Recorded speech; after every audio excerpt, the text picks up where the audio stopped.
د خوست ولایت عامه روغتیا ریاست سره د یاد ولایت د درملو اتحادیې له لوري د 1.1 میلیون افغانۍ په لګښت سره د درملو مرسته تر سره شوه.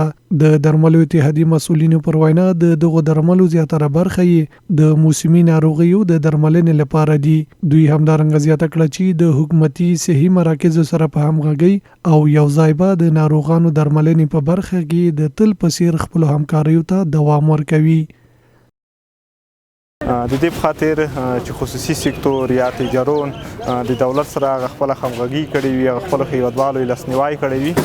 د خوست درملو اتحادیې لري تقریبا د 1.1 میلیون افغانیو معادل چې اکثریت د وګونې د موسم مطابق دوايانې وي، لکه د ټوخلې دوايي وي، د مریو خوږو دوايي وي، مثلا انجکشن وي، انالجزیک هغه شیون چې په اوس وخت کې د کلینیکونو کې ضرورت وي تلرلو دغه مرستې شوي وي. بل لور د عامه روغتیا ریاست مسؤلینو د درملو اتحادیې مسؤلینو څخه مننه وکړه چې د تلپسیري د ناروغانو د درملنې او دوی ته د وړیا درملو ورکړه کې همکاري کړې. دوی همدارنګه د ناروغانو د ښې او پر وخت درملنې په برخه کې د خصوصي او دولتي سکتورونو په ګډه کار کړل یو بې مثاله ګام یاد کړ.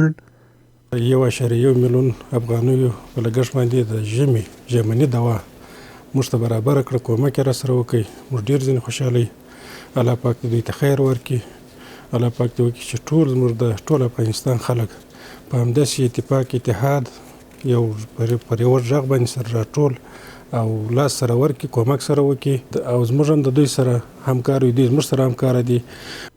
د دغه ولایت اوسیدونکو هم د صحت په برخه کې د خصوصي او دولتي سکتور په ګډه کار کړل اړین یاد کړل او زیاتولای چې باید دې برخه ته نور توجه هم زیاته شي.